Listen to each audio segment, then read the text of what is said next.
செய்கிறது வேலை. அது மாதிரி உங்களையும் மறக்க முடியாது. சுதி மாதா லயம் பிதா. சுதிங்கிற ஹார்மோனியை பொட்டி அம்மா.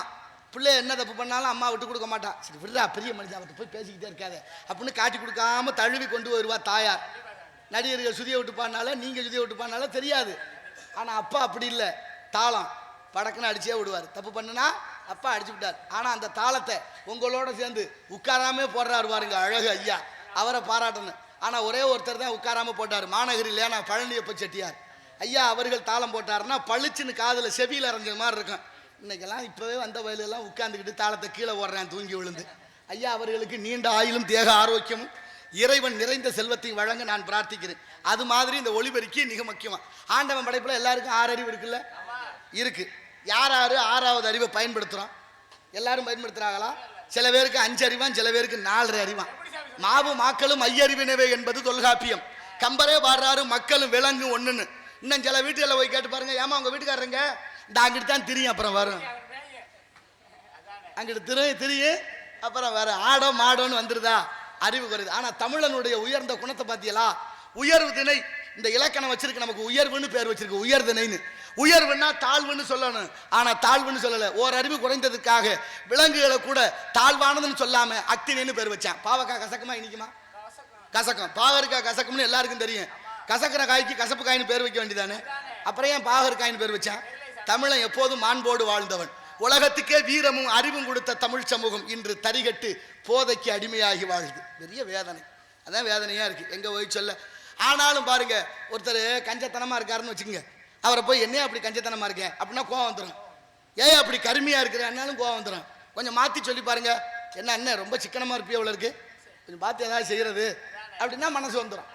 சொல்ற விதண்ட ஒரு வார்த்தை வெல்லும், ஒரு வார்த்தை கொல்லும். அதுபோல பாகற்காய் கசக்கும், ஆனா கசக்குதுன்னு சொல்லக்கூடாதுங்கிறதுக்காக பாகு அப்படின்னா இனிப்பு அற்றதுனா இல்ல, அதுல இனிப்பு இல்லைன்னு சொல்லாம சொல்லி வச்சு பாகற்காய்னு பேர் வச்சு. எவ்வளவு உயர்ந்த நோக்கமும் உயர்ந்த சிந்தனையும்.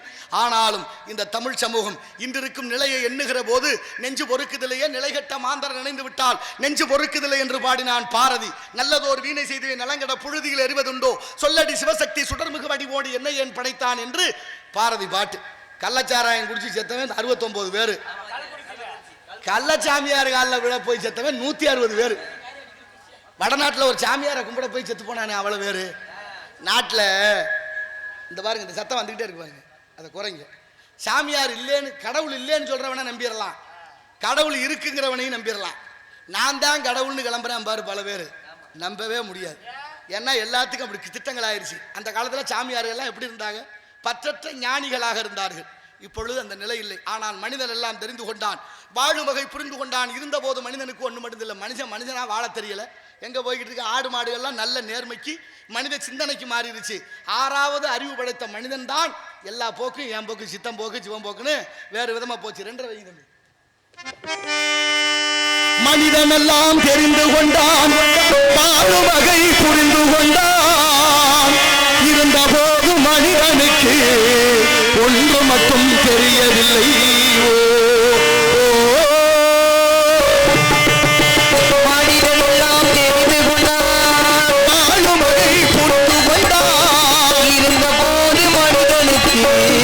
ஒன்று மட்டும் தெரியவில்லை.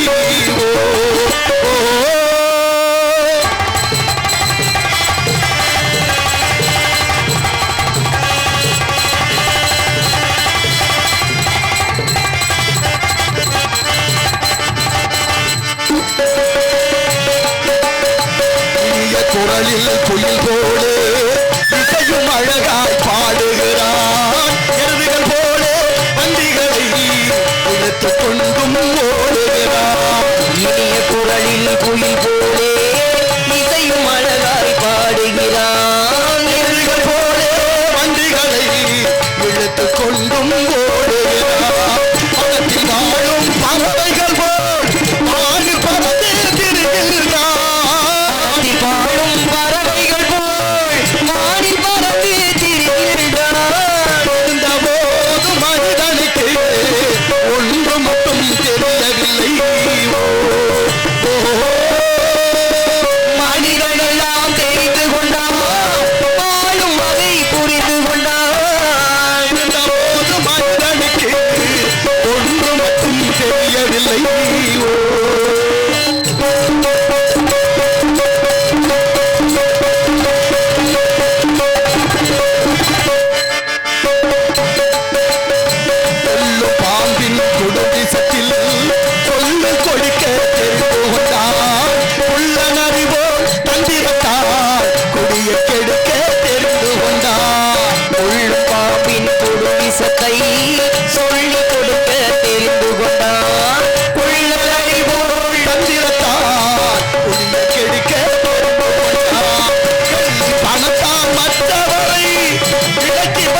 கால்படி அரைப்படி அரிசி இருந்தா அதை கொஞ்சம் கொஞ்சமா ஆக்கி புருஷன் பிள்ளைகளுக்கு போட்டுட்டு இந்த தாய்மார்கள்லாம் நிம்மதியா இருந்தாங்க. வழியக்க கொண்டு வந்து பெண்களுக்கு கடன் கொடுக்குறோங்கிற பேர்ல மகளிர் மன்றம் சுய உதவி குழு வச்சிங்கன்னா நீங்க எல்லாம் கோடீஸ்வரர் ஆயிரலாம், நாட்டில் நீங்களும் ஏழ்மை இல்லாம இருந்துடலாம்னு பெண்களுக்கு கடன் கொடுக்குறேன்னு கொடுத்துவிட்டு காலையில பொழுது விடியும்னா வீட்டு வாசல்ல உட்காந்துருக்காங்க. பதறுதுக பொம்பளை பிள்ளைங்க. அதுலேயும் கடனை நமக்கு எடுக்கிறது இல்லை, வேற ஆளுக்காக வாங்கி கொடுத்துட்டு கட்டலைன்னா பெரும்பாடு பட வேண்டியிருக்கு. கடன் பட்டார் நெஞ்சம் போல் கலங்கினான் இலங்கை வேந்தன். நான் கேட்குறேன், குழுவில் இருக்க எல்லாரும் கடன் கட்டி முடிச்சிட்டோம்ல, கடன் கட்டி முடிச்சுட்டா வேண்டான்னு சொன்னால் ஏற்றுக்க மாட்டேங்கிறேன், வாங்கி தான் ஆகணும்னு பிடிவாதம் பண்ணுறான். கேட்டு பாருங்க, கடன் கட்டியாச்சா எங்களுக்கு வேண்டாம்னா விட மாட்டேங்கிறேன். நிம்மதியாக இருக்கணும் தானே, விடணும்ல, அதான மரியாதை.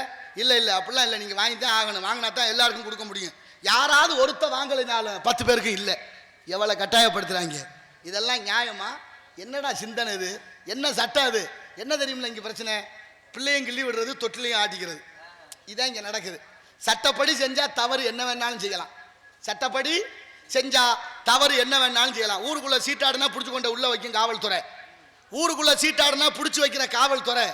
அலைபேசிங்கிற ஆன்லைன் ரம்மின்னு ஒன்று கொண்டு வந்து வச்சிருக்காங்களே, 155 பேர் செத்துருக்காங்க இது வரைக்கும், காவல்துறை அதிகாரி 2 பேர் உள்பட.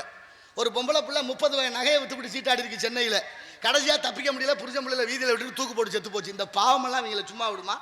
என்ன நடக்குது இங்கே இந்த நாட்டில்? யாரையும் நிம்மதியாக இருக்க விடுறதில்லை, எல்லாரும் கடனாகவே இருக்கணும். பூரா கடனாளி ஆக்கி வச்சு 150 லட்சம் கோடி கடன் இந்தியா நாட்டில். கோடீஸ்வரம் இல்லாமலாம் இருக்கிறோம். சாமியார்கள் இருக்கிற பணத்தை எடுத்தாலும் இந்த நாட்டில் இருக்க கடனை பூரா அடைச்சு போடலாம். நம்ம கண்ணத்துக்கு பெரிய இடத்து போடலாப்பு, அரமனை கோழி முட்டை அம்மிக்கல்ல உடைக்கும். யாரு கேட்குறா? கேட்கறதுக்கு ஆள் இருக்கா? எல்லாம் மயக்க நிலையிலே இருக்கணும்னு ஆசைப்படு. மயங்கிலே இருந்தால் தானே சிலருடைய வாழ்க்கை சிறப்பா நடக்குது. அதனால எடுப்பு என்று சொன்னால் அதற்கு எதிர்ப்பு தேவை, ஏற்ற பாவை செய்கிறார்களா சேவை என்று பற்றத்து கவனிப்போம். நாராயண நமக. ஆலோலம் சோ, என்ன அற்புதமான காணும். வள்ளி இங்கே காவல் காத்துக் கொண்டிருக்கின்றாள். முருகப்பெருமானை அடைய வேண்டும் என்ற லட்சியத்தோடு குறிஞ்சி நிலம் வந்த வினையும் வருகின்ற வல்வினையும் கந்தன் என்று சொல்ல கலங்குமே. செந்தில் நகர் சேவகா என்று திருநீர் அணிபவர்க்கு மேவ வாராதே வினை என்று எல்லாம் காசுக்குள்ளதான் இருக்கு. காசா லேசா, காசா லேசா, காசா லேசா. காசு இருந்தா தாண்டா தம்பி நாடு மதிக்கும், காசு இல்லாதவனை கழுத கூட எட்டி உதைக்கும். கையில வாங்கினேன் பையில போடல, காசு போன இடம் தெரியல. 5 ரூபாய்ங்க. மனிதன் நினைப்பதுண்டு வாழ்வு நிலைக்கும் என்று, இறைவன் நினைப்பதுண்டு பாவம் மனிதன் என்று. மனிதன் நினைப்பதுண்டு வாழ்வு நிலைக்கும் என்று, இறைவன் நினைப்பதுண்டு பாவம் மனிதன் என்று. மனிதன் நினைப்பதுண்டு வாழ்வு நிலைக்கும் என்று.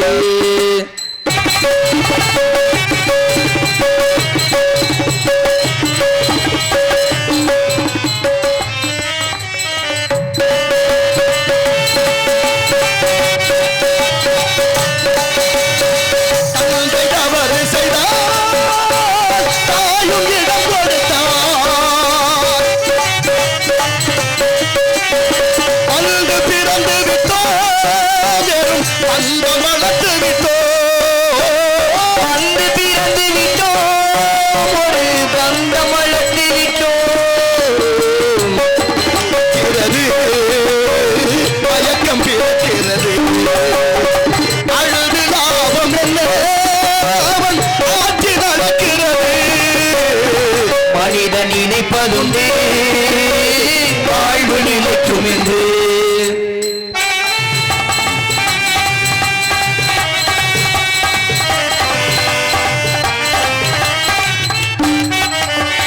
காட்டு மனம் இருந்தால் கவலை மறந்துவிடும், மூட்டை திறந்து விட்டால் அந்த குருதி பறந்துவிடும், மூட்டை திறந்து விட்டால் அந்த குருதி பறந்துவிடும். ஆளில் விளங்கிட்டோம், கடமை என அழைத்தோம், ஆண்டு சுமத்துக்குள்ளே தினம் சத்தியமாக இருக்கின்றோம். மனிதன் நினைப்பதுண்டு வாழ்வு நிலைக்கும் என்று.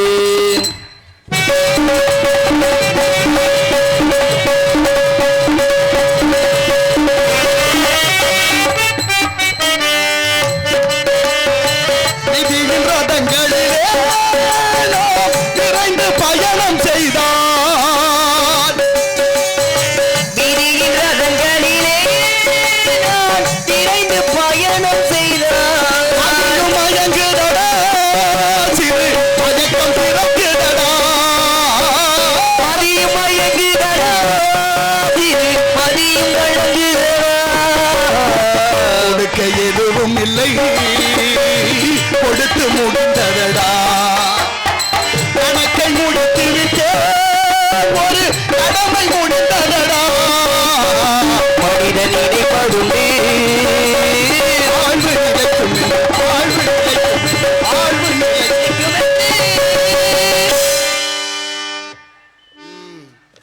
நாடு தமிழ்நாடு, நாமெல்லாம் தமிழர்கள். நாடகம் தமிழ்நாட்டில், நாடகம் தமிழ் கடவுளுக்கு, நாடகம் தமிழ் மொழியில். யாராவது தமிழ் மொழியை ஒழுங்கா பேசுகிறோம்? நம்மளும் பேசலை, அவங்களுக்கும் தெரியலை. அவங்களுக்கு தெரிஞ்சிருந்தாவில நம்மளை கேள்வி கேட்க முடியும், என்னடா நீ இப்படி பேசுகிறேன்னு. பேசுகிறதெல்லாம் பேச்சு, பாடுறதெல்லாம் பாட்டு, என்ன வேணாலும் செய்யலாம்னு ஆகிப்போச்சு. கண்டதே காட்சி கொண்டதே கோலம் என்று தமிழ் மொழி. யாமறிந்த மொழிகளிலே தமிழ் மொழி போல் இனிதாவது எங்கும் காணோம் என்றார் எட்டயபுரத்து முண்டாசி கவிஞன் மீசை கவிஞன் பாரதி. யாதும் ஊரே யாவரும் கேளீர் தீதும் நன்றும் பிறர்தர வாரா என்றார் கணியன் பூங்குன்றனார். எந்த ஊரு? சிவகங்கை மாவட்டம் திருப்பத்தூர் அருகே உள்ள மகிபாலன் பட்டி.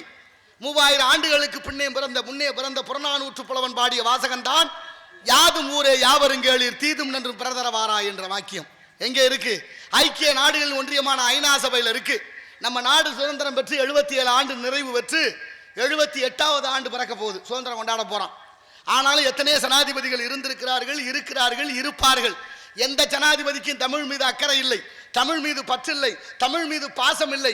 ஆனா நமது பக்கத்து மாவட்டமான ராமநாதபுரம் மாவட்டம் ராமேஸ்வரத்தில் பிறந்த முன்னாள் ஜனாதிபதி ஐயா அப்துல் கலாம் ஐயா அவர்களுக்குத்தான் தமிழ் மீது பற்றும் பாசமும் அக்கறையும் இருந்தது. அதனால ஐநா சபையில முழங்கினார், யாதும் ஊரே யாவரும் கேளீர் தீதும் நன்றும் பிறர்தர வாரா என்று. ஐநா மிரண்டுட்டேன், இப்படி ஒரு இலக்கியம் இருக்கான்னு. உலக நாடுகள்லாம் ஆய்வு செய்து பார்த்தா அதுக்கு ஈடா எந்த இலக்கியமும் இல்லை. அப்படி ஒரு வார்த்தை, அப்படி ஒரு வாக்கியம். ஐநா மதிக்கிற தமிழ. அடுத்து சப்பானிய பல்கலைக்கழகம் யாதும் ஊரே யாவரும் கேளீர் என்ற வாசகத்தை 2 மொழியில் வச்சிருக்கான். ஒன்று அவர்கள் மொழி, இன்னொன்று நமது மொழி தாய்மொழி. அவர்களும் மதிக்கிறார்கள். கிறிஸ்தவர்கள் உகந்த இடம் செருசலேம். 10 கட்டளை மொழிபெயர்த்து உலக மொழிகளை தேர்வு செய்ததில் நிறைவாக நம்ம மொழி தாய்மொழி தமிழ்ல இன்றும் கல்வெட்டிருக்கு செருசலத்தில். அவர்களும் மதிக்கிறார்கள். சிங்கப்பூர் உள்ள நுழைகிற போது விமான நிலையத்தில் சாங்கி விமான நிலையம் உங்களை அன்போடு வரவேற்கிறது என்று தமிழ்ல அறிவிப்பு செய்கிறேன். சிங்கப்பூர் ரூபா நோட்டு வச்சிருந்து தெரியுமே, எத்தனாவது இடத்துல தமிழ்ல இருக்கு? 3வது இடத்துல தமிழ் இருக்கு. ஆனா நம்ம நாட்டில் எத்தனாவது இடத்துல தமிழ் இருக்குன்னு பாருங்க. உலக நாடுகளிலே 6 நாடுகளில் ஆட்சி மொழியாக இருக்கு தமிழ். பல நாடுகளில் அங்கீகரிக்கப்பட்ட மொழியாக இருக்கு தமிழ். தமிழ்நாட்டில் என்னவா இருக்குன்னு நீங்க யோசிங்க. எங்க போய் நிக்கிறோம், எங்க யோசிச்சோம். ஆனா உலகத்துக்கே வீரத்தையும் தமிழையும் கொண்டு போய் சேர்த்த இந்த தமிழ் சமூகம் இன்று இருக்கும் நிலை என்ன? எவன் 5 ரூபா கொடுப்பேன் 10 ரூபா கொடுப்பேன் பின்னாலே தெரிய வேண்டிய சூழ்நிலைக்கு தள்ளப்பட்டிருக்கிறான். எங்க போய் சொல்ல? ஆனாலும் எப்படி இருக்கிறது? லண்டன்ல பசுமாடு அம்மானு கத்துதான். லண்டன் மாடுன்னா அம்மானு கத்தலாமா? அது மம்மின்னு கத்திருக்கணும், இல்லைன்னா மதர்ன்னு கத்திருக்கணும். அம்மானு கத்தி பிடிச்ச, ஏன்னா அந்த மாட்டுக்கு தெரிஞ்சிருக்கு தமிழ் மொழியினுடைய சிறப்பு என்னன்னு. லண்டன் மாடு தமிழை மதிக்குது. நம்ம தமிழ்நாட்டில் பல எரும மாடுக தமிழ் என்று தமிழை தொலைச்சதுதான் மிச்சம். தமிழை நாட்டிலையும் தமிழ் இல்லை, தமிழை நாட்டிலையும் தமிழ் இல்லை, தமிழை வீட்டிலையும் தமிழ் இல்லை. யார் வீட்டில் தமிழ்ல பேர் இருக்கா? யாசிகா, அபர்ணா, பிரித்திகா, தர்ஷினி, மகிஷா, சர்மா, குருமா, வர்மா பேர் இருக்கா இல்லையா? குருமான்னு வைப்போம். ஏன்னா குருமானு பேர் வை யோகம் வரும்னு சொன்னாங்கன்னா அதையும் நம்புவோம். இத்தனை வருஷமா நம்பித்தானே இருக்கிறேன். எத்தனை வருஷமா நம்பி இருக்கிறேன், நம்பாம எப்படி இருக்கிறது? 77 ஆண்டு காலமா நம்பித்தான் இந்த கதியில வந்து நிற்கிறான். அப்புறம் நம்பிக்கை இல்லாமல் எப்படி போகும்? ஆனாலும் பாருங்க, யாசிகானா என்ன அர்த்தம்? யாசகம்னா பிச்சை, யாசிகானா பிச்சைக்காரின்னு அர்த்தம். தர்ஷினினா என்ன? அமாவாசை இருட்டுன்னு அர்த்தம். மகிஷான்னா எரும மாடுன்னு அர்த்தம். அபர்ணான்னா அம்மனமானம். இதெல்லாம் விடுங்க. வடநாட்டு சுதந்திர போராட்ட வீரர்களுடைய பேர் நம்ம ஊர்களில் இருக்கு. காந்தி, நேரு, பகத்சிங், சுபாஷ் சந்திரபோஸ், சிவாஜின்னு பேர் இருக்கு. எவனாவது ஒருத்தன் வடநாட்டுக்காரன் நம்ம நாட்டு சுதந்திர போராட்ட வீரர்களுடைய பேர் வச்சிருக்கானா? பாரதி பேர் இருக்கா? பாபூசி பேர் இருக்கா? யார் பேரையாவது எவனாவது ஒருத்தன் வடநாட்டில் வச்சிருக்கானா? அங்கே உள்ள சாமிக்கெல்லாம் இங்கே கோயில் கட்டிட்டீங்களா? இங்கே உள்ள காளி கற்பனுக்கு அவன் கோயில் கட்டிருக்கானா? ஏன் இந்த தெளிவு சிந்தனை நமக்கு வரல? ஏன் வரல? என்ன ஆச்சு? ஏன்னா வந்தாரை வாழ வைக்க வந்தம் நடந்து வந்தவன் பூரா தலையில் ஏறிட்டா நம்ம குப்பரை அடிச்சு படுத்து கிடக்கிறான். என்னைக்கு தெளிவு வரப்போகுது? வருமா? என்ன நடக்குது இங்கே? ஆனால் 1947 சுதந்திரம் கிடைச்சி என்ன புண்ணியம்? நேரு கையில செங்கல் கொடுக்க பாடிய பாட்டு சுத்தமான தமிழ் பாட்டு. நாட்டில் தமிழனுக்கு மரியாதை இல்லை, தமிழுக்கு மரியாதை இல்லை. டெல்லி வழியாக இந்தி வளர்க்கிறார்கள், கோயில் வழியாக சமஸ்கிருதம் வளர்க்கிறார்கள், கல்வி வழியாக ஆங்கிலம் வளர்க்கிறார்கள், இசை வழியாக தெலுங்கு வளர்க்கிறார்கள், கல்வி வழியாக ஆங்கிலம் வளர்க்கிறார்கள். நாமெல்லாம் தமிழர்கள் எது வழியா தமிழ் வளர்ப்போம் சொல்லுங்க பாப்போம். வாய்ப்பு இருக்கா? இந்த நாடகத்தை உருவாக்கினவர் டி சவத்திரு சங்கரதாஸ் சுவாமிகள். அவர் கொண்டு வந்தது எதுக்காக இந்த நாடகத்தை கண்டுபிடிச்சாருன்னு தெரியுமா? அவர் வாழ்ந்த காலத்தில் சமஸ்கிருதமும் தெலுங்கும் கோலோச்சியது தமிழ்நாட்டில். அவருக்கு மனது வெதும்பி தமிழில் நாடகங்களை எழுதி தமிழ் நாடகத்தின் மூலமாக தமிழ் அந்த மக்களுக்கு கொண்டு போய் சேர்க்கணும் முயற்சி பண்ணார். அதனால அப்பை சண்முகம், பம்மல் கே சம்பந்த முதலியார் 2 பேரும் சேர்ந்து ஐயா பேரில் நினைவு கலையரங்கம் ஒன்று மதுரையில் அமைத்தார்கள். தமுக்க மைதானத்தில் இருக்கா மண்டபம். அது அங்கே பேர் என்ன இருந்துச்சு? டி தவத்திரு சங்கரதாஸ் சுவாமிகள் நினைவு கலையரங்கம்னு இருந்துச்சு. இன்னைக்கு பேர் எப்படி இருக்கு? புதுசா வந்தவங்க சொன்ன கதையா புதுப்பிச்சுட்டு அதில் மீட்டிங் கால்னு ஆங்கிலத்தில் எழுதி வச்சுட்டாங்க. பேர் வைங்கன்னு கேட்டால் வைக்க முடியல. தயவு செய்து பெரியோர்கள்லாம் அதுக்கு முயற்சித்து 5000 குடும்பங்கள் நாடக கலைஞர்கள், நாடக பேராசிரியர், தலைமை ஆசிரியர் சங்கரதாஸ் சுவாமிகளுடைய பேர் ஏற்கனவே இருந்த பேரை வைக்குமாறு இதன் வாயிலாக எல்லாருக்கும் கேட்டுக்கிறேன். இந்த அரசாங்கத்தையும் கேட்டுக்கிறேன். நான் என்னத்தை சொல்ல, ஒருத்தர் அதை பற்றி சிந்திக்கல. எவன் செவிடங்காதில் ஊதுன சங்கு மாதிரி அம்புடு பயல ஒன்றும் சொல்றதுக்கு இல்லை. கோபம் வருமா வராதா? அரைச்சீற்ற வேணும் நான் பாரதி, அதெல்லாம் இல்லையே. எங்க போய் சொல்ல இருந்தாலும் இந்த ஆபத்தான உலகத்துல ஆலோலம் சோ என்று பண்பாடி கொண்டிருக்கின்றாள் பெண்மகள் என்பதை பார்க்கின்ற பொழுது அஞ்சரை வைக்கும்.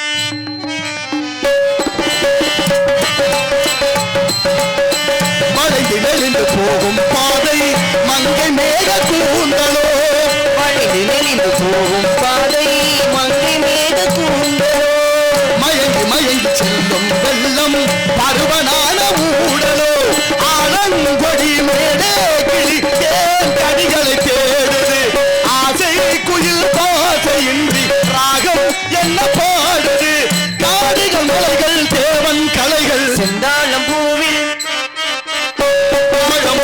வந்தாடும் மீது மோதுதம்மா.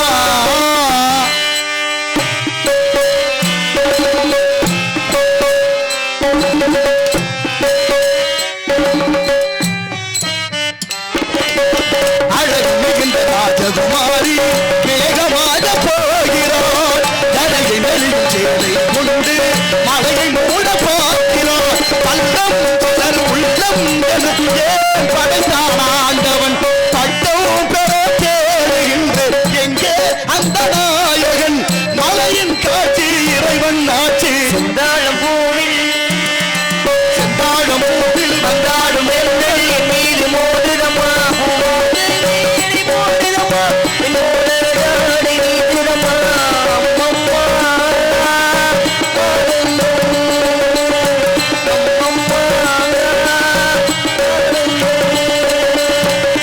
இளைய பருவமழையில் வந்தார் தேகம் பொற்க சிந்தனை இதழை வருடும் பணியின் காற்றும் கம்பன் செய்த வருடனை தோடை தரும் வாடை காற்றும் வாடுடலை காட்டுது உள்ளே வரும் வெள்ளம் ஒன்று எங்கோ என்னை கூட்டுது மறவே மறவேன் அற்புத காட்சி செந்தாழம் பூவில் செவ்வாழம் பூவில் வந்தாடும் வெள்ளல் என் மீது மோதுதம்மா மீறி மோதுதம்மா தென் போல ஜாடை பேசுதம்மா அம்மம்மா அம்மம்மா ஆனந்தம். இப்படி ஆனந்தப்படும் வகையிலே செம்மான் கரத்தனருள் தமிழ் உச்சரிப்பு இல்லை நாட்டில் தெரியுமா உங்களுக்கு? தமிழ் அழகு மொழி இலக்கணம் இலக்கணம் வகுத்த மொழி தமிழ் மொழி மட்டுமே, வேற எந்த மொழிக்கு இலக்கணம் கிடையாது. அப்படி இலக்கணம் வகுத்த அழகு தமிழாகிய நாம தமிழை பேசுறது வாழைப்பழம் கோழி குஞ்சு, உச்சரிப்பு இல்லாமல் போச்சே. மொழிக்கு ஒரு இலக்கணம், நாடக மேடைக்கு இலக்கணம் இருக்கு, நாடக நடிகர்கள் இப்படித்தான் நடந்துக்கணும்னு இலக்கணம் இருக்கு, பார்வையாளர்கள் இப்படித்தான் இருக்கணும்னு ஒரு இலக்கணம் இருக்கு. எங்க? சிலப்பதிகாரம். இளங்கோவடிகள் எழுதிய சிலப்பதிகாரத்தில் அத்தனையும் சொல்லப்படுது. இத்தனையும் இந்த நாட்டில் தான் இருக்கு. ஆனா கடை விரித்தேன் கொள்வார் இல்லைன்னு போயிடுச்சு. செல்லும் செல்லாதுக்கு செட்டியார் இருக்காருன்னு ஒரு பழமொழி தெரியுமா உங்களுக்கு? செல்லும் செல்லாதுக்கு செட்டியார் அப்படின்னா அந்த காலத்தில் வட்டி கொடுக்குற பழக்கம் இருந்திருக்கு. வட்டி கொடுத்தவர் என்ன பண்ணுறாரு? செட்டியார் வட்டி பசனை வசூல் பண்ண போயிருக்காரு. 1 லட்ச ரூபா வசூலாகிருக்கு. 1 லட்ச ரூபா வசூலானால் அதை கொண்டுக்கிட்டு போக அவருக்கு பயம் வந்துருச்சு. காடுகள் நிறைந்த காலம், அந்த காலத்தில் இப்படி சாலை வசதிகள்லாம் இல்லை. அப்புறம் 1 லட்ச ரூபாய் கொண்டுகிட்டு போக பயந்தவர் யாராவது துணை கூட்டிகிட்டு போகலான்னு பார்த்துருக்கிறாரு. பக்கத்தில் ஒரு ஆஜானுபாகுவான தோற்றம் ஒரு பயில்வான் 6 அடி உயரத்தில், அவனை கூப்பிட்டு, தம்பி எங்கள் ஊர் வரைக்கும் என்னை துணைக்கு வந்து என்னை விட்டுட்டு வாப்பா, உனக்கு காலனா சம்பளம் தர்றேன் அப்படின்னு செட்டியார் சொல்லியிருக்காரு. அவரும் சரின்னு ஒத்துக்கிட்டு காலனா காசை வாங்கிட்டு 2 பேரும் புறப்பட்டுருக்காங்க. புறப்பட்டு போகிறவத அவனுக்கு பசி வந்துருச்சு. பசி வந்தால் 10 பறக்கும்ல. உடனே ஐயா வயிற்ற பசிக்குது, செட்டியார் ஏதாவது சாப்பாடு வாங்கி கொடுங்க. உடனே சரி சாப்பிடுப்பா அப்படின்னு விட்டா அவன் 10 சோத்தை ஒத்தாளாக தின்னான். அதிகமாக சோத்தை தின்னாலும் புத்தி வேலை செய்யாது. ஒரு உணவுக்கு இன்னொரு உணவு இடைவேளை 5 மணி நேரம் வேணும், இருக்கணுமா இல்லையா? இப்போ என்ன பண்ணுறா? 2 பேரும் நடந்தே போய்கிட்டு இருந்தா பாதிச்சாமா, அமாவாசை இருட்டு. இப்போ பயில்வான் சொல்கிறேன், செட்டியார் ஐயா ரொம்ப பயமாக இருக்குது, என்னை விட்டுருங்க, நான் அப்படியே ஓடி போயிடுறேன்னு. ஆட பாவி பையில ஒன்னே நம்பி வந்தால் பாய் தூரத்தில் என்னை விட்டுட்டு ஓடுறேங்கிற. டேய் இன்னொரு காலம் தான் என்னாலும் சம்பளம் தர்றேன், நல்லா இருப்ப விட்டுட்டு போயிடாதரா, இந்த செடி மரவில் இருந்துட்டு விடிய காலம் போவோம் அப்படின்னு செட்டியார் சொல்லவும் சரின்ட்டேன். இப்போ செட்டியார் ஒரு செடி மரவில், பயில்வான் ஒரு செடி மரவில். செட்டியாருக்கு தூக்கம் வரல, ஏன்னா மடியில் காணாம் 1 லட்ச ரூபா பணம், எப்படி தூக்கம் வரும்? அவன் வெறும் பைய உட்கார்ந்த இடத்துல தூங்கி உருண்டு வந்து பாதைக்கு வந்துட்டான். தூங்கி வந்து பாதையில் கிடந்தோடனே அந்த வழியாக வந்த 5-6 களவாணி பேருக்கு அவனை தாண்டிக்கிட்டே போக, தாண்டினதில் ஒருத்தன் இவனை மிதிச்சு விட்டான். மிதிச்சவன் சும்மா போகக்கூடாது, பின்னால் வந்தவங்களுக்கு விளக்கம் சொல்கிறான், டே பார்த்து வாங்கடா பனைமரம் ஒன்று கிடக்குன்னு சொல்ல. அடுத்து வந்தவனு இடிச்சு பிடிச்சி சொன்னா, டே பார்த்து வாங்கப்பா பனைமரம் ஒன்று கிடக்குன்னு சொல்ல. இருட்டுக்குள்ள என்னன்னு தெரியலை. இப்போ என்னதான் வெறும்பயிலாக இருந்தாலும் பனைமரம் சொன்னோன்னே அவனுக்கு ரோசம் வந்துருச்சு. ரோசம் வந்து என்ன செய்ய, வெறப்பா எந்திரிச்சான். யாரா அவன் பனைமரம்னது? பனைமரத்து மடியில் காலனா காசு இருக்குமா? யாரா அவன் என்னை பனைமரம்னது? பனைமரத்து மடியில் காலனா காசு இருக்குமான்னு அந்த சாமத்தில் நடந்து கத்துறேன். போனவங்க சுதாரிச்சிட்டாங்க, ஏதோ பணம் வச்சிருப்பேன் போல இருக்கு அப்படின்னு திரும்ப வந்து பலார்னு ஒரு அறை விட்டு அவன் பயந்து காலனாவை எடுத்து கொடுத்துட்டேன். அவங்க காலனாவை வாங்கி இருட்டுக்குள்ளே சரியாக தெரியலை இப்படி பார்க்க, இவன் வாயை வச்சுக்கிட்டு சும்மா இருக்கணும்ல. சில பேருக்கு வாயும் சரியில்லை வாய்தாவும் சரியில்லை. அவன் சொல்கிறேன், என்னப்பு காசு செல்லுமா செல்லாதான்னு பார்க்குறீங்களா? செல்லும் செல்லாதுக்கு செட்டியார் தான் கொடுத்தாரு, செடி மரவில் இருக்காரு, போய் கேளுங்கன்ட்டேன். அவ்வளவுதான். செட்டியார் உயிருக்கும் உழை வச்சு 1 லட்சம் ரூபாய்க்கும் உழை வச்சு கடைசியாக இப்படி சேர்ந்தா நல்லா இருக்குமா ஐயா? நட்பு என்பது எப்படி இருக்குன்னு கேட்டிலும் உண்டோ கிளைஞரை உறுதி நீட்டி அளப்பதோர் கோல்னார வள்ளுவர். நட்புக்குத்தானே 5 அதிகாரம் வச்சாரு, அப்படித்தானே இருக்கணும். இருக்குதா? நாட்டில் நல்லவன் வாழ முடியலை. நல்லவர்கள் நிம்மதியாக வாழணும்னா 3 துறை சரியாக இருக்கணும். ஒன்று காவல்துறை, ஒன்று நீதித்துறை, இன்னொன்று அரசியல் துறை. இது 3ம் சரியாக இருந்தால் நல்லவன் நிம்மதியாக வாழலாம். நேரான மரம் தான் சீக்கிரம் வெட்டப்படுது, நேரான ஆணி தான் சீக்கிரம் அடிபடுது, நேர்மையான மனிதன் தான் தண்டிக்கப்படுகிறான். மிக மிக நல்லவர்களாக இருப்பது ஆபத்தினார் மேல்நாட்டறிஞர் பெருநாட்சா. 4 சொல்லட்டுமா? நபிகள் நாயகத்தை கல்லால் அடிச்ச இந்த உலகம், இயேசுநாதரை சிலுவையில் இருந்த இந்த உலகம், அப்பர் பெருமான கல்லில் கட்டி கடல்ல ஓட்டா மகேந்திர பல்லவன், ஞான சம்பந்தர் குடியிருந்த மரத்துக்கு தீ வச்சான் ஜமனர்கள் மதுரையில், இந்த உலகம் உருண்டேன்னு கண்டுபிடிச்ச விஞ்ஞானி கல்லூரியவை உயிரோட கொளுத்தியது இந்த உலகம், மகாத்மாவை சுட்டது இந்த உலகம். இதை விட என்ன வேணும்? வீட்டுக்கு வீடு ஆட்டுக்குட்டி புள்ள மாதிரி வளர்க்குறான். ஆடு புள்ள மாதிரி வளருது, மச்சான் வீட்டுக்கு வந்துட்டாருன்னா அதுக்கு ஆயுசு முடிஞ்சு வரும். எந்த ஆட்டுக்குட்டியாவது பேரம் பேத்தி எடுத்து செத்துருக்கா? ஆடு கடிச்சு மனுஷன் ஜாகலை, கோழி கொத்தி மனுஷன் ஜாகலை, மீன் கடிச்சு மனுஷன் ஜாகலை, மாடு கடிச்சு மனுஷன் ஜாகலை, அதெல்லாம் கடிச்சு மனுஷன் ஜாகலை. நான் ஒன்றும் சொல்லலை. ஆடு செய்வான், மாடு செய்வான், மான் செய்வான், குரங்கு செய்வான், யானை செய்வான். மனுஷன் மட்டும் ஜைவம்னா சாப்பிட வர்றதில்ல. போய் சாப்பிட உட்கார்றேன், நான் ஜைவம்ங்கிறேன். அந்த அம்மாலாம் என்னை வேடிக்கையாக பார்க்குது. சைவமா அப்படி ஒரு சாப்பாடு இருக்காங்கிற மாதிரியே பார்த்தா எனக்கு பயமாகவே போச்சு. அப்புறம் எப்படியோ கொண்டு சாப்பாடு போட்டாங்க. அதனால் அவங்கள பாராட்டணும். ஆனாலும் அதிகமாக மாமிசத்தை உண்ணா என்ன ஆகும் தெரியுமில்ல? முரட்டுத்தனம் உண்ணாகும். இன்னும் வள்ளுவர் கூட 1330 குறளை வச்சு 133 அதிகாரம் வச்சு ஒரு அதிகாரம் புலால் மறுத்தல், கொல்லால் புலானை மறுத்தானை கைவுப்பி எல்லா உயிரும் தொழும் என்று வள்ளுவர் சொல்றார். நான் என்ன கேட்குறேன், மனுஷன் செத்தா புதைக்கிற இடம் சுடுகாடு, ஆட்டையும் மாட்டையும் கொண்டு புதைக்கிறீங்களே வயிறு என்ன சுடுகாடான்னு கேட்குறாரு எங்கள் ஐயா வாரியார் சுவாமிகள். அதை மாமிசம் என்ன ஆகும்? முரட்டுத்தனம் உண்டாகும். ராட்சசம், தாமசம், சாத்வீகங்கிற 3 குணம் இருக்கு. ஆனால் 40 வயசுக்கு மேலே உடல் நலங்கிறதையாவது சைவத்துக்கு மாறலாம்ல? சைவம் தழைக்க எத்தனை பேர் பாடுபட்டாங்க? அவ்வளவு இருக்கு விஷயம் சொல்லிக்கிட்டே இருக்கலாம். சீட்டி நாயுடு சைவம், அவருடைய வரலாறு படித்தவங்களுக்கு தெரியும். அது மாதிரி நல்ல விஷயங்களை கவனிப்போம். காலதாமதம் காரியத்திற்கு கேடு. வருகிறான் காவலன். ஆனாலும் காவலன் பயங்கரமான ஆளு. வார்த்தை வரட்டு இங்கே வச்சுக்கிறேன். வைங்க, 5 வைங்க. சுந்தரம் நிறைந்ததும் பொன் சிறந்த மங்கை இவள் உலகிற்கு சுந்தரம் நிறைந்ததும் பொன் சிறந்த மங்கை இவள் இந்த உலகிற்கு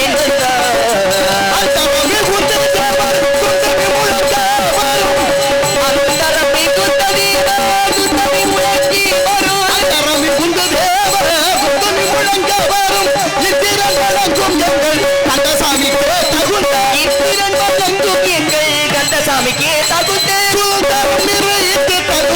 சிறந்த மங்கை இவள் எந்த உலகிங்கு ஏன் வந்தார்?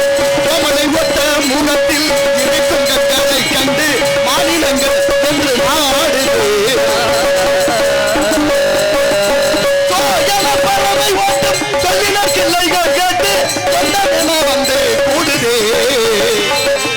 நாடகத்தில் இவள் தினை காவல் செய்வத விதம், நாடகத்தில் இவள் தினை காவல் செய்வதே போதிலும் தின்று அற்புதம் மிகு அற்புதம் சுத்தரும் தரும் கொண்டிருந்த மங்கை இந்த உலகிற்கே வந்தார்.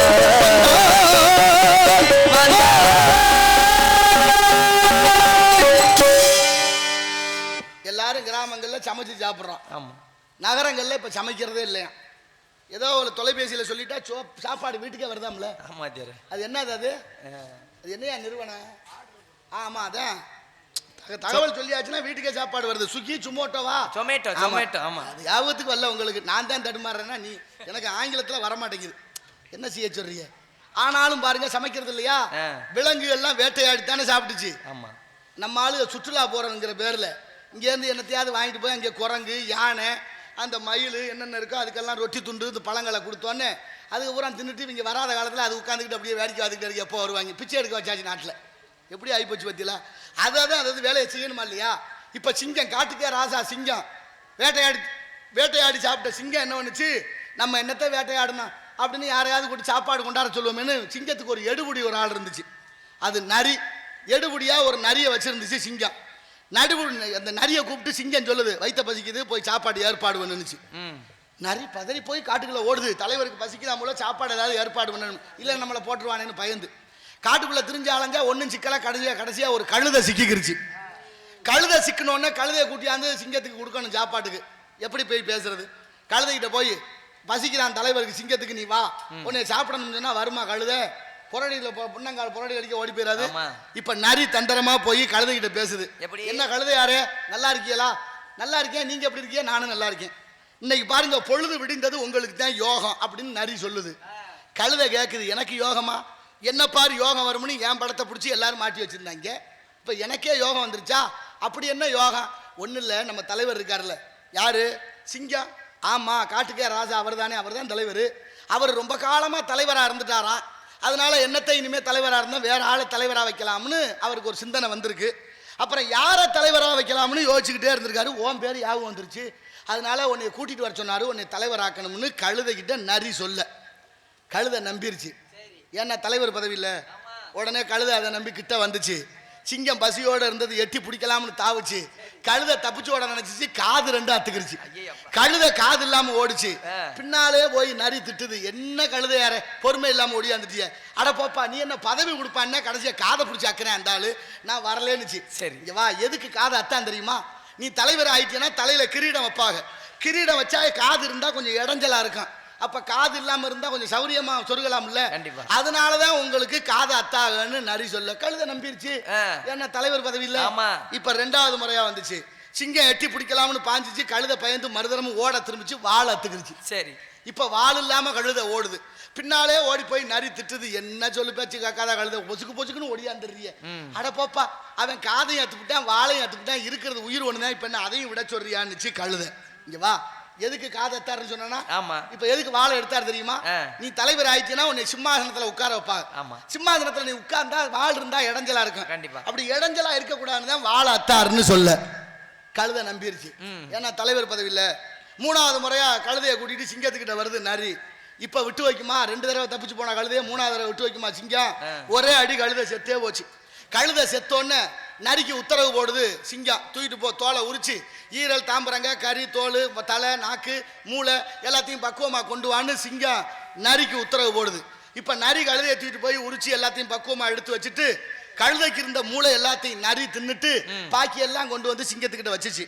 சிங்கம் பாக்குது, ஈரல் தாம்பரங்க குடல் கறி தலை நாக்கு, எங்கடா மூளையை காணு அப்படின்னு பதறிடுச்சு சிங்கம். நரி நக்கலா சிரிச்சிச்சு. ஏன்டா சிரிக்கிறான்னு கேக்குது தலைவர் சிங்கம். என்ன தலைவரை நீங்க 3 தடவை என் பேச்சை கேட்டு உங்ககிட்ட வந்து சாகுதுன்னா கழுதைக்கு மூளை இருந்திருக்குமான்னு கேட்டுச்சு. மூளை இருந்திருந்தா கழுதை 3 தடவை என் பேச்சை கேட்டு உங்ககிட்ட வந்து சாகுது, மூளை இல்லாத கழுதைன்னு சொல்லி பிடிச்சி சிங்கமும் நம்பிருச்சு. ஆனா உண்மையிலே கழுதைக்கு மூளை இருந்துச்சு. தின்னது யாரு? நரி. நரி கழுதையோட மூளையை தின்னுட்டு மூளை இல்லைன்னு சிங்கத்துக்கிட்ட சொன்னா சிங்கம் நம்புது. இப்ப கதை எதுக்கு சொல்றேன் தெரியுமா? 78 ஆண்டு சுதந்திரம் கொண்டாட போறோம். 77 ஆண்டு காலமா நமக்குள்ளே சில குள்ள நரிகள் நம்ம மூளையெல்லாம் தின்னுட்டு நம்மள மூளை இல்லாத கழுதையாக்கி வச்சிருக்காங்க. எச்சரிக்கையா இருந்தீங்கன்னா நாளைய தலைமுறை தப்பிக்கும் என்பதை உணர்ந்து வருகிறான் காவலன், அவனை சந்திப்போம். பிறகு நமது கலகத்தைப்பட்டு சிந்திப்போம். நாராயண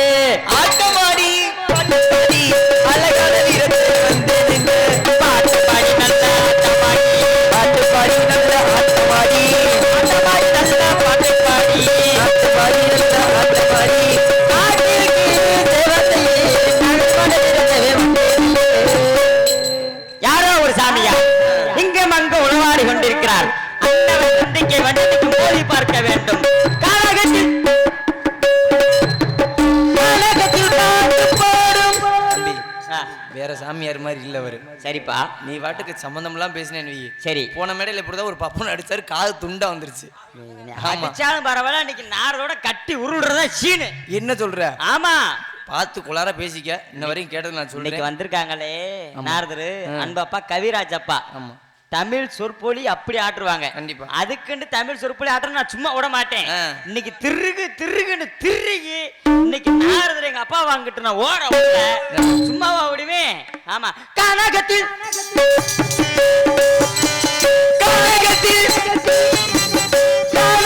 பாட்டு போடும்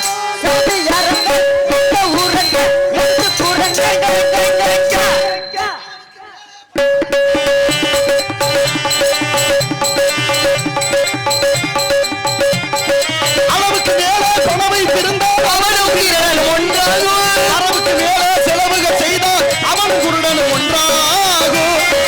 அளவுக்கு போகும் பொருளை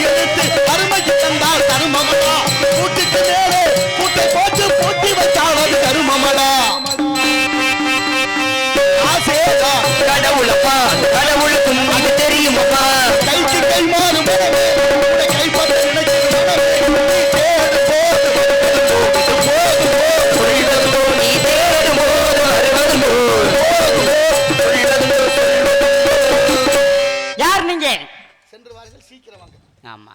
ஐயா வணக்கம். வணக்கம். வணக்கம். நாங்க சாமி. யார் நீங்கள்? ஆமா நீங்க யாரு? நீங்க யாருன்னு கேட்டேன் சாமி. நான் மேலூர்ல இருந்து வர்றேயா. மேலூர்ல இருந்து என்ன விஷயமா வந்தீங்க சாமி? உங்களை எல்லாம் பார்த்துட்டு போலான்னு வந்தேன். பார்த்துட்டு போகணும் வந்தீங்களா? கொஞ்சம் காய்ச்சி அடிக்குது, சளி மாத்திரை வேண்டி வந்தீங்களா? அந்த போன வாரம் ஒரு பப்புன் காதை அத்து விட்டீங்க. ஆமா ஆமா. அது மாதிரி இல்லாம நம்ம போய் தான் பார்த்து காதை இருக்கிற பழக்கம் இன்னைக்கு நேத்தா. ஆமா ஆமா. பாத்துங்க சாமி. வில்லிபுத்தூர் ஆழ்வார்னு ஒருத்தர் ஸ்ரீவில்லிபுத்தூர்ல இருந்தாராம். சரிங்க சாமி. தப்பா யாராவது பாட்டு பாடினா காதுல ஒரு துரட்டி வச்சிருப்பாராம். தவறா பாடுனா காதை குறும்பியோட அறுத்துருவாராம். முடிஞ்சு அதோட. அதுக்கு முடிவு கொண்டு வந்தவர் அருணகிரிநாதர். பாடுற 2 பேரும் போட்டியில கலந்துக்கிறான். சரிங்க சாமி. என் காதுல துரட்டி வைக்கிறீங்களா உங்க காதுலயும் துரட்டி வைக்கணுமா வேண்டாமான்னாரு. அப்பவே அந்த ஆளுக்கு திக்குன்னு ஆயிருச்சு. ஆகா இது வரைக்கும் ஒரு வயலும் கேட்கல, இவன் கேட்டுவிட்டானே நம்ம காதுல துரட்டி வைக்க. சரி போட்டினா 2 பேருக்கு தான். ஆமா. நீங்க சொல்றதுக்கெல்லாம் நான் பாட்டு பாடுறேன் பதில் சொல்றேன். நான் பாடின பாட்டுக்கு நீங்க விளக்கம் சொன்னா உங்க காதையும் அறுப்பேன்னாரு. சரிங்க. காதுல வச்சாச்சு. காதுல வச்சாச்சு. பாட ஆரம்பிச்சாரு. ககர வரிசையில பாடினவர் தகர வரிசையில பாடினாரு. சரிங்க. பாடலுக்கு விளக்கம் சொல்ல முடியாம வில்லிபுத்தூர் ஆழ்வார் முழிக்க இந்த மாதிரி தவிர இனிமே யாரு காதையும் அறுக்கப்படாது. உன் காதையும் நான் அறுக்கல விட்டு வைக்கிறேன் போ. இந்த பாவத்தை நீ போக்கணும்னா மகாபாரதம் எழுது அப்படின்னு வில்லிபுத்தூர் ஆழ்வார் எழுதிய பாரதம் தான் வில்லி பாரதம்னு பேரு. நான் எது செஞ்சாலும் ஒரு காரணம் இருக்கும். நான் மேலூர்ல இருந்து வர்றேன் தம்பி. மேலூர்ல இருந்து என்ன விஷயமா வந்தீங்க சாமி? அதான் வந்ததும் புதுசு உழுதும் தரிசனம் போக கூடாதுன்னு. ஆமா. ஏதாவது ஒரு விதைய போடலாம்னு வந்திருக்கேன். விதை போறதுக்கு வாய்க்காட்டுக்குள்ள போகணும் சாமி. மேடைக்கு எதுக்கு வந்தீங்க? எல்லாம் விதைதாப்பா அப்படின்றீங்களா? விதைக்கிறதெல்லாம் எல்லா விதையும் முளைக்குதா? சரிங்க. இல்லையா? இல்லங்க. எல்லா விதையும் முளைக்கிறது இல்ல. ஒரு சில விதை தானே முளைக்குது. ஆனாலும் முளைச்சிரும். ஆமா. விதைக்கிறது தான் விவசாயியோட வேலை. கண்டிப்பா. முளைக்கிறது விதையோட வேலை. கண்டிப்பாங்க. விதைத்தவன் உறங்கலாம், விதை ஒரு பொழுதும் உறங்காது. ஆமா இருக்கட்டும். சரிங்க சாமி. எங்க பார்த்தது மாதிரி இருக்கே சாமி. நானும் உங்களை பார்த்திருக்கேன். மண்டையில நிறைய இருக்கு. ஆமா. என்ன இருக்கு? மண்டையில நிறைய இருக்குன்னா தேன் கூடு சாமி, வேற ஒண்ணும் இல்ல. நான் கூட மூளை இருக்குமான்னு நினைச்சேன். இல்லங்க, மூளை எல்லாம் இருக்குமா எனக்கு? மூளை எல்லாம் கலட்டி ப்ரே பண்ணி எங்க கருப்பு பொண்ணுமணி எல்லாம் சேர்த்து ப்ரே பண்ணி ஒருவேளை மூளை இல்லாத கழுத ஒன்னத்தான் சொல்லி. ஆமாங்க. சரி அது போட்டுமியா. சரிங்க சார். நாரத மகரிஷி. நாரதர் மகரிஷிங்களா? ஆமா. அடடடடட, உங்களை பார்த்து எவ்வளவு நாள் ஆச்சு. நீங்க இப்போ உங்களை போன்ற முனிவர்கள் எங்க இடத்துக்கு வரணும்னா நாங்க தவம் செஞ்சிருக்கணுங்க சாமி. அரிசி வாங்கணும். எங்க போகணும்? அரிசி வாங்கணும்னா கடைக்கு தான் சாமி போகணும். கதிரேசன நாடணும். ஆமா. அரிசி வாங்கணும். அரிசி வாங்கணும். அரி சிவா. சிவா. அரினா யாரு? அரினா யாருங்க? மகாவிஷ்ணு. விஷ்ணு. சிவன்னா யாரு? சிவபெருமான். சிவபெருமான். 2 பேரும் அரியும் சிவன் ஒண்ணுங்க. அறியாதன் வாயில மண்ணு. மண்ணுண்ணி மாப்பிள்ளைய எங்களப்பன் கோவில் பிரிச்சாலியே கண்ணா பெண்ணா மன்னாதன்னா சோழரங்க பெருமானே அப்படின்னு ஒரு விறகு வெட்டி பாடினார். அரியும் சிவன் ஒண்ணுதானையா? ஆமாங்க. அதானே. ஆனாலும் அரிசி வாங்கணும்னா கதிரேசன நாடணும். அது போட்டு கதிரேசன்னா யாரு? கதிரேசனா முருகப்பெருமான். அப்படிங்களா? முருகனுக்கு அப்படி ஒரு பேர் இருக்கு. முருகனுக்கு 32 பேர் இருக்குங்க ஐயா. வாரியார் சாமி சொல்றாரு. செட்டி மகன், மாயோன் மருகன், மால், அப்படி அழகன், உலகன், குக்குடகதாரி, அவள் அழகான பெயர்கள் முருகனுக்கு உண்டு. தமிழ்ல எங்க பேர் வச்சோம்? ஆமா. அது போட்டு. சரிங்க சாமி. நீங்க என்ன வேலையா இங்க வந்தீங்க? நாங்க இந்த இடத்துல காவல் பணிபுரிகிறோம் சாமி. காவல். எதற்கு காவல்? கரிந்தினை செந்தினை காவல் பணிபுரிகிறோம் சாமி. சட்டம் போட்டு திருடுற கூட்டம் திருடிக்கிட்டு இருக்கு. ஆமாங்க சாமி. சட்டம் போட்டு தடுக்கிற கூட்டம் தடுத்துக்கிட்டு இருக்கு. திருடராய் பார்த்து திருந்தாவிட்டால் திருட்ட ஒழிக்க முடியாது. மது நாட்டுக்கு வீட்டுக்கு உயிருக்கு கேடு. ஆமாங்க சாமி. விக்கிறோம். ஆமாங்க சாமி. இடையில இன்னொரு பதாக இருக்கு. எப்படி சாமி? மது இல்லாத தமிழகத்தை, போதை இல்லாத தமிழகத்தை உருவாக்குவோம். இப்ப எது உண்மை? எது உண்மை? இதுல எது உண்மை சொல்லு. உண்மை எதுன்னு நீங்க தான் சாமி சொல்லணும். நான் சொல்லவா? நான் சின்ன பையன் சாமி. என்னடா உன் ஜாமர்த்தியா? சரி அது போட்டேன். என்ன தெரிஞ்சுக்கிட்டீங்களா? நாரதர் சாமிலா. தங்களுடைய அப்பா பேரு? பிரம்மா. அப்பச்சி. டேய் இல்ல ஏன்டா அழுகுற? அப்பச்சி. யார் அப்பச்சி? நீங்க எனக்கு சித்தப்பா மர வேணுமாப்பா? மோரே பாரு மோரே. அட சிக் இங்க வாடா. யாரா சித்தப்பா? நீங்க பர்மாவுடைய. பர்மாவா? யாரு பர்மா? பர்மான்னு ஒரு நாடு இருக்கு. டீ கடை பர்மா மயந்தானே ஒரு பிரம்மன். பிரம்மனா? உலகத்தை படைக்கிறது எங்க அப்பா. அப்படிங்களா? உலகத்தை படைக்கிறாங்க. அப்ப அந்த மண்ணை படைச்சது என் தந்தை. இந்த மண்ணை இந்த வானத்தை படைச்சது எல்லாமே அவர்தான். 84 லட்சம் சீவராசிகள். ஓர் அறிவு முதல் 6 அறிவு வரை. ஓர் அறிவு மரஞ்செடி கொடிகளுக்கு. சரிங்க சாமி. 2 அறிவு புழுப்பூச்சிகளுக்கு. 3 அறிவு நீரில் வாழ்வன. சரிங்க. 4 அறிவு பறவைகளுக்கு. 5 அறிவு விலங்குகளுக்கு. மனிதர்கள்ல பல பேருக்குமா. சரிங்க சாமி. 6 அறிவு தானே மக்கள் என்பார் தொல்காப்பியர். அது மாதிரி இந்த மக்களை எல்லாம் படைச்சது, சீவராசிகள் எல்லாம் படைச்சது எங்க அப்பா. கல்யாணம் ஆயிடுச்சுங்களா? யாருக்கு? உங்களுக்கு தான் சாமி. ஏன் பொண்ணு கொடுக்க போறியா? பொண்ணு இருக்கு. 80 வயசுல கிளடி வீதா இருக்கு. ஒன்னும் பிரச்சனை இல்ல. பிரச்சனையே இல்ல. கிளவிய கட்டின ஒருத்தன் தெரியுமா உனக்கு? யாருங்க சாமி? கிளவிய கட்டினவன் தெரியுமா? அதான் தெரியாதுல்ல. காஞ்சிபுரம் மன்னன். கிளவி குமரியானா. குமரி கிளவியானா. சரிங்க. குமரன் கிழவனானான்.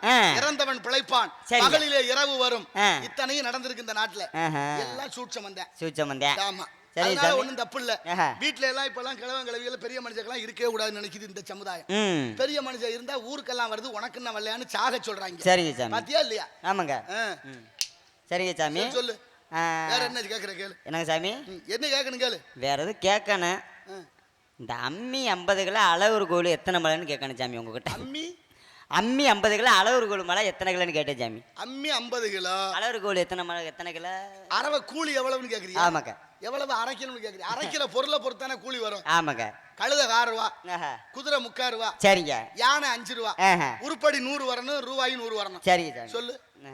உருப்படி 100 வரணும், ஆ ரூபாயும் 100 வரணும். உருப்படி 100 ரூபாய் 100. குப்பத்தில் குப்பம் சேர்த்து, இங்க என்ன பாரு, ஆ குப்பத்தில் குப்பம் சேர்த்து, சரிங்க. குப்பத்தில் பாதி சேர்த்து, சரிங்க. பாதியில் பாதி சேர்த்து, ஆ என்னையும் சேர்த்தா 100 வரும். உங்களை சேர்த்து எப்படி 100 வரும்? கணக்கு போடு. இப்ப நீ என்னமோ கணக்கு கேட்டிய. ஆஹா. எட்டருமா எண்காணி மீத இருந்த கலை பட்டருமா நான்மாவில் பாய்ந்ததுவே. ஆஹா. சித்தர் தோழும் தேவாதி தேவன் திருவச்சூர் வரதன் மாவேரி வீதி வர கண்டுன்னு ஒரு கணக்கு இருக்கு. ஆ மா கணக்கு, காணி கணக்கு, முந்திரி கணக்கு, கால், வீச, அரை, முக்கால்னு சரிங்க. எல்லா கணக்கும் இங்க இருக்கு. ஆ ஆனாலும் எல்லா கணக்குங்க மொத்த கணக்கு புள்ள என் பாட்டை மகாவிஷ்ணு. ஆஹா. அவர் போடுற கணக்கு தான் ஜெயிக்கும். சரிங்க சாமி. புரியுதா? இது அதனால சில கணக்கு தீக்கலாம், ஆ. சில கணக்கு தீக்க முடியாது. சரிங்க சாமி. பலாப்பழம் இருக்குல்ல, ஆமா. பலாப்பழத்தை பிரிக்காமலே ஆ